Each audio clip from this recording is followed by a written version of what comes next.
भारत देश से लड़ तो सकते नहीं अब वो बैक फ्रंट पे लड़ना नहीं चाहते क्योंकि पता हार ही मिलनी है। इस समय क्या जरूरत थी कि नेशनल एंटी टेररिज्म फ्रंट बनाया जाए और आप किस तरीके से काम कर रहे हैं? हिंदू मुस्लिम सिख ईसाई आपस में है भाई भाई, सिर्फ कहना स्लोगन पे लिखते हैं वो बात खत्म नहीं, ऐसा नहीं चलेगा। फ्रंट काम किस तरह करेगा? महीने में हमने 15,000 अपना साथी जोड़ लिए जी। आज एक पॉलिटिकल पार्टी के पास इतने बंदे नहीं जुड़ते। अच्छा, इसमें एक और चीज आज हमारे यहाँ से मंच से खुलासा कर दीजिए कि लोग बहुत ये कर रहे हैं कि डेमोक्रेटिक प्रोग्रेसिव आजाद पार्टी आजाद साहब ने जो बनाई थी वो खत्म हुई और इसके पीछे भी कहीं ना कहीं आजाद साहब का हाथ है। लीगल एड में हमारी संस्था आगे रहती है। विशाल चोपड़ा बहुत ज्यादा क्लोज हैं आजाद साहब के, बड़े क्लोज लेफ्टिनेंट हैं, लॉयल तो रहे हैं बड़े लंबे समय से। लॉयल्टी का फायदा मिला? गुलाम नबी आजाद साहब मेरे लिए बाप समान है, वो मेरे लिए रोल मॉडल थे, हैं और रहेंगे। उनको कई बाप कहते थे अपना, कई ऐसे नेता थे। तो वो बाप उन्होंने बताया उन्होंने जब आप मुसीबत में था उस टाइम मतलब आपको लगता है दुख में जब आजाद साहब को जरूरत थी उस टाइम ये सब लोग छोड़ गए? नहीं, ऐसा नहीं है, आजाद साहब कभी दुखी थे, इनमें तो वो भी नहीं मानता। जो एक इनिंग बाकी है अभी बड़ी। अरे एक क्यों, आप देखते जाइए, 2 इनिंग क्यों नहीं बाकी होगी।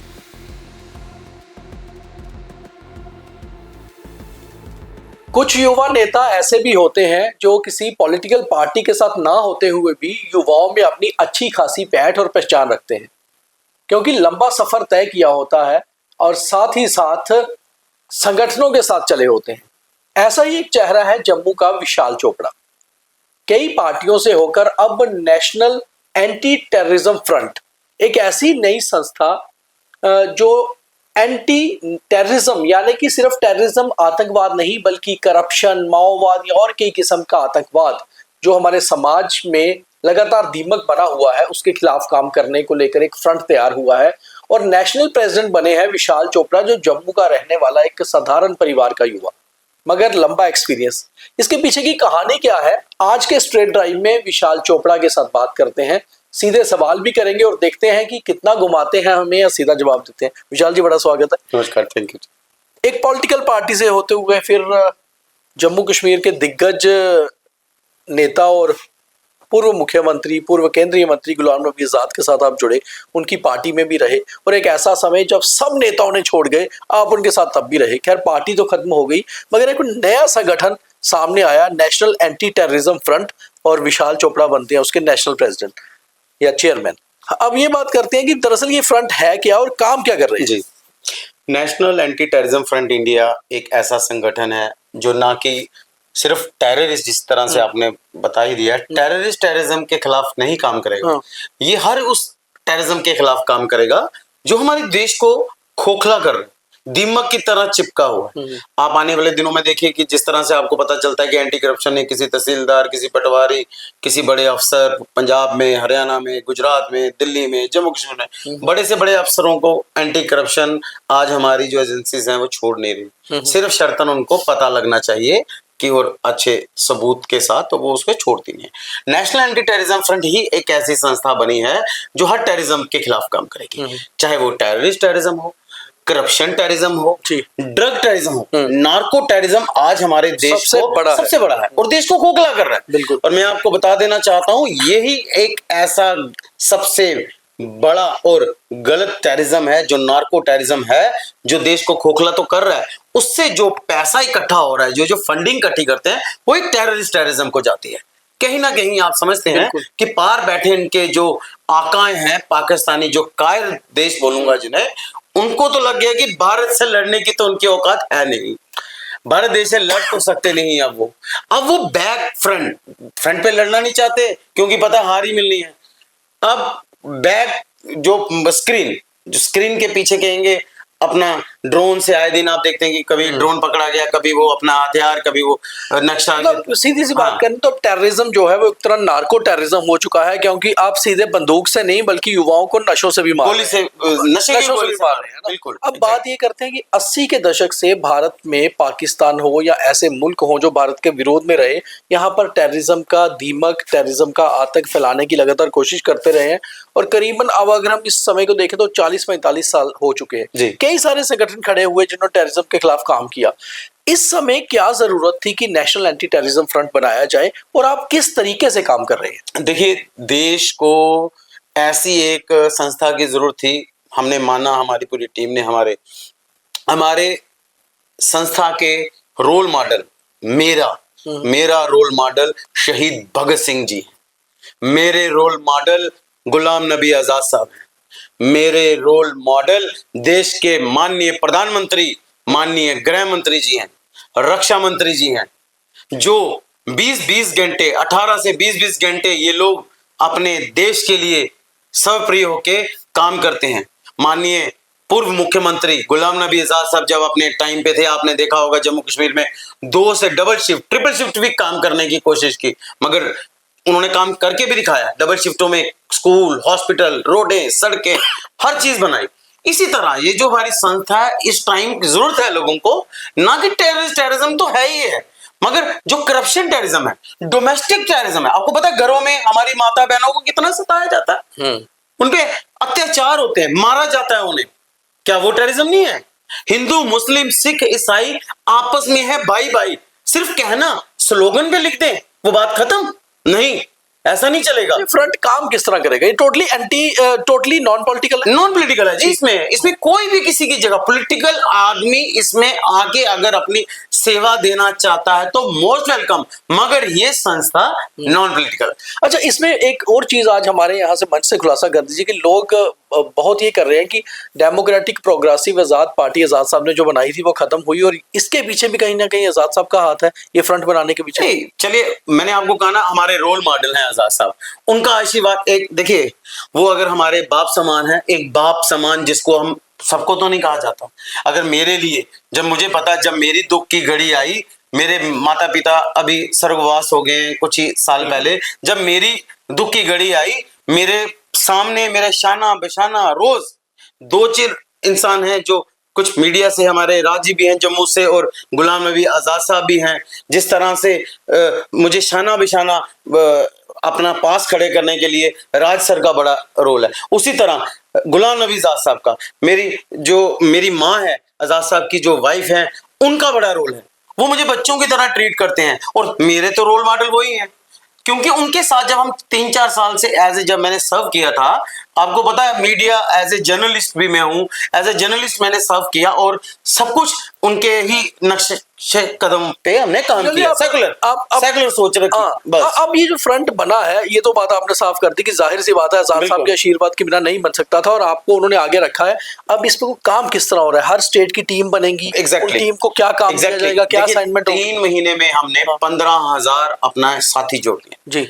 आज एक पॉलिटिकल पार्टी के पास इतने बंदे नहीं जुड़ते। आप आइए, चलिए मेरे ऑफिस, हमारा गांधीनगर में ऑफिस है, आप देखिएगा, वहां पे पूरे हफ्ते सैकड़ों के हिसाब से बंदे ज्वाइन करते हैं। उसमें हमारी मातृशक्ति, महिलाएं, बहनें, भाई, युवा साथी, बुजुर्ग, एजुकेशनिस्ट हमारे पास, साइकोलॉजिस्ट हमारे पास, डॉक्टर हमारे पास, इंजीनियर हमारे पास, पुलिस के रिटायर अफसर हमारे पास, रिटायर ब्रिगेडियर जनरल हमारे पास। इस संस्था में हम जाते हैं, जब आप बता रहे थे कि क्या काम रहेगा, जिस तरह से आपने देखा होगा इस 3 महीने में हमने रजौरी पुंछ का टूर लगाया, भद्रवा किश्तवाड़ का लगाया, डोडा का लगाया, रामबन डुडू बसंतगढ़ तक गए, जहां पे लोग पोस्टिंग तो बड़ी दूर की बात है, घूमने तक नहीं जाते, डुडू बसंतगढ़ रामनगर तक गए। इस बार अभी हम कुछ ही दिन पहले रजौरी पुंछ का टूर करके आए, वो आप सबके सामने है, वो छुपा नहीं है। इतना बेहतरीन लोग आतंकवाद से सताए हुए हैं, कुछ ऐसे लोग हैं जिनको वाकई में आतंकवाद से ग्रस्त हैं, उनके परिवारों के लोग ना केवल मारे गए बल्कि परिवार खत्म हो गए, उनके लिए किस तरह से काम करने की योजना? लीगल एड आपको पहले बताया, लीगल एड हम करेंगे। देखिए, जब कोई हमारा वीर पुत्र, मैं कहूंगा वो वीर भाई, वीर पुत्र है देश का, जिन्होंने अपनी प्राणों की आहुति देके देश को बलिदान दिया, और देश के सर्वप्रिय बलिदान देके देश की रक्षा की है, मेरे लिए तो वो ही सबसे वीर पुत्र है। उस वीर पुत्र के जाने के बाद जो उनकी फैमिली रह जाती है, उनको कहीं ना कहीं कुछ ना कुछ लीगल फॉर्मेलिटीज पूरी करने में, या अदरवाइज कुछ भी बच्चों के पढ़ने में, लीगल एड में हमारी संस्था आगे रहती है। उनको एक समझाया जाता है, और ये संस्था हर किस्म का काम करती है, चाहे वो लीगल एड होगी, साइकोलॉजिस्ट एड होगी, समझाया जाता है उनको, काउंसलिंग करने का काम हो गया, ब्लड के जो कैंप्स हो गए हमारे लगते हैं। अब जब देखिए बॉर्डर में हम ब्लड के कैंप लगाने जा रहे हैं, कुछ लगाए और कुछ लगाने जा रहे हैं, उसमें लोग खुद आते हैं। ड्रग्स के नशा मुक्ति के हम करते हैं, इसके स्लोगन दे के हम पूरी उस शहर में, उस मोहल्ले में, उस वासी में हम लोगों को अवेयर करते हैं। टेररिज्म का लंबा दौर भारत ने देखा जी। है और अलग अलग स्टेट में अलग अलग किस्म का टेररिज्म रहा है। जी। अगर हम तमिल टेररिज्म की बात करें तो श्रीलंका के एक टेररिज्म का दौर था, हमारे पूर्व प्रधानमंत्री भी उसमें मारे गए। जी। अगर हम कश्मीर के टेररिज्म का बात करें, पंजाब के दौर, माओवाद का दौर, क्या जरूरत थी कि ऑलरेडी एक दो संगठन थे ऐसे जो काम कर रहे थे, क्या जरूरत थी कि आपका संगठन बनाने की, और ये काम उनसे कैसे हटकर करेगा? देखिए, मैंने आपको पहले बताया, उनकी सिर्फ one and only one he focus है, टेररिज्म।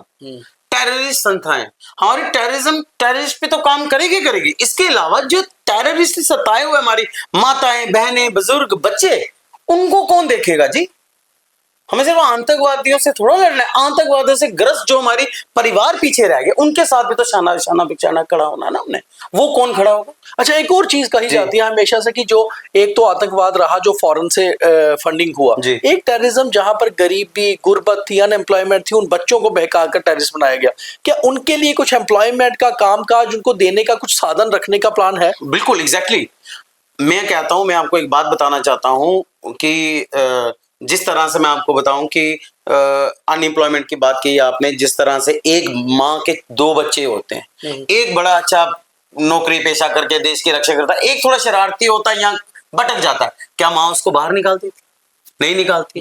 आपके भी बच्चे अगर दो में से एक खराब होगा, मेरा भी होगा, हम बाहर तो निकाल समझाएंगे। इसी तरह हमारे जो देश गुर्बत के कारण या किसी भी कारण किसी ने उसको गलत भड़काया, समझाया, गलत मंशा से उसको गलत रास्ते में डाल रहा है, उसको हम समझाएंगे। अरे बच्चा तो हमारे देश का है ना वो, अरे वो हमारा देश का बच्चा है, उसको समझाएंगे कि नहीं हमारे लिए तू भी उतना इंपॉर्टेंट है, उसको समझाएंगे। और हम अपने भाइयों से भी एक करते हैं कि आपको एक अच्छे पर जाना चाहिए, ये नहीं कि आतंकवाद की तरफ जाना चाहिए कि अगर गुर्बत है तो जाए। आप हमारी संस्था से भी कांटेक्ट करें।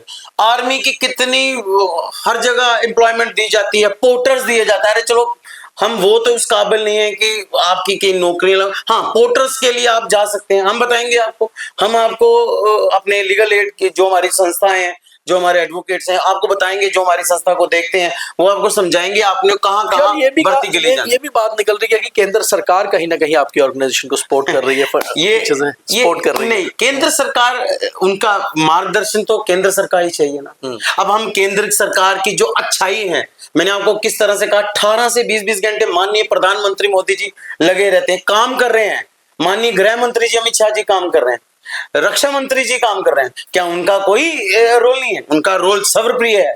आज देश देखिए कहां से कहां जा रहा है। देश एक supreme power, largest supreme power बनने को तैयार है। हमारी जो इकोनॉमिक है वो थर्ड इस टाइम है। आप देखिए किस तरह से देश प्रगति, देश ने पहले भी प्रगति की, हमें किसी से पॉलिटिकल नहीं है, ये नहीं कि नहीं, देश ने पहले भी प्रगति की, अब उसकी रफ्तार ज्यादा होगी। आप स्पोक्स पर्सन थे आजाद साहब की पार्टी में और कहा जाता था कि विशाल चोपड़ा बहुत ज्यादा क्लोज हैं आजाद साहब के, बड़े क्लोज लेफ्टिनेंट हैं, लॉयल तो रहे हैं बड़े लंबे समय से। लॉयल्टी का फायदा मिला आजाद साहब ने कहीं ना कहीं, कैसी पोजीशन दी? ऐसा नहीं है, बड़े सारे और लोग भी ऐसा नहीं है कि लॉयल्टी का फायदा मिला। मैंने आपको पहले ही कहा, गुलाम नबी आजाद साहब मेरे लिए बाप समान है, वो मेरे लिए रोल मॉडल थे, हैं और रहेंगे। आप मेरे पैम्फलेट और हर जगह भी देखेंगे, मेरे ऑफिस में भी जाएंगे, वहां पे शहीद भगत सिंह जी हमारे, उनकी पिक्चर होगी, या गुलाम नबी आजाद साहब की ही पिक्चर होगी, और देश का तिरंगे की कलर होगा, हैं देश के। जब वो माँ भारती के लिए जब हम चल पड़े हैं, उस माँ भारती के लिए इस बच्चे की जान भी निछावर हो जाएगी। तो लॉयल्टी वाली, थोड़ी सी पॉलिटिक्स पे आते हैं। बहुत सारे लोग आजाद साहब के साथ जुड़े थे जब उन्होंने अपनी पार्टी बनाई, और धीरे धीरे धीरे करते सब छटते गए। एक ऐसा समय आया जब केवल विशाल चोपड़ा ही गुलाम नबी आजाद के साथ खड़े थे। उसका कहीं ना कहीं नहीं, लॉयल्टी का फायदा तो मिला नहीं, लॉयल्टी नहीं। मैंने आपको कहा वो मेरे लिए बाप समान है। उनको कई बाप कहते थे अपना, कई ऐसे नेता थे, तो वो बाप उन्होंने बताया, छोड़ दिए, बताया उन्होंने। जब बाप मुसीबत में था उस टाइम, देखिए आपको एक बात बताऊंगा, आप जब घर पे शादी का माहौल होता है तो आपने जिनको बुलाया वो तो आना है, वो तो आएंगे। और उसके साथ जो उनके दोस्त होते हैं, आप कहते हैं ना कोई पार्टी तो उसके साथ दो दोस्त इकट्ठे आ जाते हैं, वो आते हैं। जब दुख होता है घर में, पता तब चलता है इंसान की औकात की कि आपके दुख में कौन खड़ा है। मान के चलिएगा, जो इंसान आपके दुख में, आपके खराब टाइम पे खड़ा रहेगा, वो आपका अच्छा दोस्त, आपका अच्छा मित्र, आपका बच्चा, आपका बाप, आपका रिश्तेदार, आपका सगा संबंधी। आपको लगता है दुख में जब आजाद साहब को जरूरत थी उस टाइम ये सब लोग छोड़ गए? नहीं ऐसा नहीं है, आजाद साहब कभी दुखी थे, मैं तो वो भी नहीं मानता। ये वो इतना इंटरनेशनल लीडर है, इनकी सोच छोटी है, इनकी सोच अपने, देखिए उनकी पर्सनल मुफाद था पार्टी में, अगर उस टाइम जो पार्टी बनी आना ही नहीं आना उनका पर्सनल मुफाद था, पार्टी में जाएंगे कोई पोस्ट मिलेगी काम करेंगे, हमें कोई पोस्ट का दिक्कत नहीं था। आजाद साहब ने हमें डिस्ट्रिक्ट में भी रखा, स्टेट में भी रखा, स्पोक्स पर्सन रखा, चीफ एडवाइजर भी रखा। लोग कहते हैं गुलाम नबी आजाद का पॉलिटिकल करियर अब खत्म है, आप क्या मानते हैं? गलत सोच है। अच्छा, कहते कहाँ राजा भोज और कहाँ गंगू तेली, जिनकी सोच छोटी है वो गंगू तेली है। वो ये सोचते हैं कि उस राजा का राजपन, वो राजा नहीं है, वो दिलों में बसने वाला राजा, राजा नहीं महाराजा है। वो महाराजा देश का महाराजा है, इंटरनेशनल महाराजा है। जो एक इनिंग बाकी है अभी बड़ी। अरे एक क्यों, आप देखते जाइए, 2 इनिंग क्यों नहीं बाकी होगी। मेरे बाप समान जो हमारे गुलाम नबी आजाद साहब है, देश को जरूरत है। आप देखिए जिस तरह से यूएई में गए, जब डेलीगेशन गया, सबसे पहले सर्वप्रथम माननीय मोदी जी ने गुलाम नबी आजाद साहब को चुना। वो क्यों चुना? आपको पता होगा जिस तरह से उनकी रिटायरमेंट हुई, माननीय प्रधानमंत्री के आंखों से आंसू छलक गए। ऐसे किसी के लिए आंसू नहीं छलकते, मैंने नहीं अपनी लाइफ में किसी के आंसू छलकते देखे। या उनकी माता जी का जब देहांत हुआ तब, या आजाद साहब का, ऐसी इनमें वो है। तो आप एनडीटीएफ एक नॉन पॉलिटिकल ऑर्गेनाइजेशन के चेयरमैन है, मगर वो पुरानी पॉलिटिक्स अंदर है, नहीं है। अब मुझे बताइए कि पॉलिटिक्स में वापस आना, चुनाव लड़ना, फ्यूचर पॉलिटिक्स में वापस आना है, नहीं चुनाव लड़ना, अब नहीं चुनाव लड़ना, अब देश के लिए काम करना, उस माँ भारती के लिए काम करना, जिस माँ भारती के लिए जान भी निछावर हो जाएगी। तो ये विशाल चोपड़ा पीछे, अगर मौका मिलता तो पॉलिटिक्स में वापस। अरे मौका क्यों मिलेगा? जिस संस्था में हम चलने वाले हैं, जिस संस्था में, इसमें इतना प्यार मेरे माताओं का, बहनों का मुझे मिल रहा है, मेरे बड़े बुजुर्गों का। आप देखिए हमारे प्रोग्राम्स, लोग खड़े हैं वहां पे, लाइनें लगा लगा के खड़े हैं कि विशाल जी आइए, रजौरी आइए, पुंछ आइए, मिजोरम आइए, दिल्ली आइए। आने वाले दिनों में देखिए हम हर जगह देश के विभिन्न हिस्सों में जाने लगे और वहां पे अपनी। अच्छा, खुद तो चेयरमैन है, अभी नेशनल बॉडी या स्टेट बॉडीज कब तक अनाउंस हो रही? State body with in days में हमारी अनाउंस होगी। कुछ हमारे ऑलरेडी हैं और कुछ होने वाले हैं। उसमें हम जल्द ही स्टेट बॉडी पहले अनाउंस करेंगे, फिर डिस्ट्रिक्ट लेवल की एक ही लिस्ट आ रही है और उसमें कुछ, इसीलिए शायद कानवक्षा में दिल्ली वालों ने जाना है, वहां पे बताना है। देखिए इस संस्था में मुझे कोई लेना देना नहीं है, कोई भाजपा से है, कांग्रेस से है, नहीं। मेरे लिए राष्ट्र पहले, मां भारती पहले। जो राष्ट्र की बात करेगा वो विशाल चोपड़ा के साथ खड़ा रहेगा, जो देश की बात करेगा वो विशाल चोपड़ा के साथ खड़ा रहेगा, जो मां भारती की बात करेगा वो देश की बात करेगा। हिंदू मुस्लिम सिख ईसाई आपस में है भाई भाई, मजहब नहीं सिखाता हमें आपस में बैर तो करना। मैं आपको बता देना चाहता हूं, मैं एक लास्ट बात, आपको माफी चाहूंगा, आपसे आपकी बात काट रहा हूं, मगर एक बात बता देना चाहता हूं, कईयों में गलतफहमी है। अब हमारे रजौरी पंच के प्रोग्राम में देखिए, हिंदू भी जितना राष्ट्रभक्त उतना मुस्लिम भी राष्ट्रभक्त, सिख भी उतना राष्ट्रभक्त, ईसाई भी उतना राष्ट्रभक्त है। मगर मैंने आपको जिस तरह से कहा, कुछ छोटे छोटे रह जाते हैं, उनपे उनको कई लोगों का काम होता है एक्सप्लॉइट करना। माननीय प्रधानमंत्री मोदी जी ने भी कहा ये गुलदस्ता है, कहां नहीं मोदी जी जाते, कहां बताएं कहां नहीं जाते, हर जगह जाते हैं, मंदिर मस्जिद गुरुद्वारा हर जगह जाते हैं। कुछ पर्सनल मुफाद के लिए कुछ लीडर अपने पॉलिटिकल क्लास चलाने के लिए, अपना घर चलाने के लिए लगे रहते हैं। चलिए एक आखिरी सवाल है कि टेररिज्म या अब नार्को टेररिज्म, अब तो नए टेररिज्म आ रहे हैं, अब तो एआई टेररिज्म तक भी आ गए। बिल्कुल, पहले से हालात देश के बेहतर हुए हैं या टेररिज्म ने ज्यादा जकड़ा है? बहुत बेहतर हुए हैं। अब वो टेररिज्म भी सोचते हैं आतंकवादी। देखिए जी किश्तवाड़ में कितना बुरी हालत की है इन्होंने, हमारे सेना कर्मियों ने, देखिए किस तरह से पिछाड़ा है उन्हें। अब जिस तरह से आप कह रहे हैं नेशनल एंटी टेररिज्म फ्रंट जो हमारी संस्था है, ये मैं आपको और बता देना चाहता हूं, डोमेस्टिक टेररिज्म, एआई की बात की, सच में आर्टिफिशियल इंटेलिजेंट टेररिज्म है, इसके लिए लड़ना है। आपने पिछले दिनों में देखा व्हाइट कॉलर टेररिज्म, बिल्कुल। अरे इतना पढ़ा लिखा जो हमारा एक डॉक्टर है, उसको क्या फूबिया पड़ गया कि आतंकवादियों का साथ दे के आतंकवाद बन के आतंकी बन के काम किया ना, देश को नुकसान करने की कोशिश की ना। क्या वो सोच रहा है ये छुटपुट हिस्सा करेंगे क्या देश को कमजोर कर देगा? नहीं, गलतफहमी है उसकी। ऐसा करने से देश डरने वाला नहीं है, उल्टा देश को, अपनी जो देश के अंदर बैठी ब्लैक शिप्स है उनकी जल्दी पता चलेगा। देश को पता है, मैंने कहा ना, जिस तरह से माँ बाप को पता होता है मेरा बच्चा थोड़ा बिगड़ रहा है, उसको सहलाते हैं, समझाते हैं।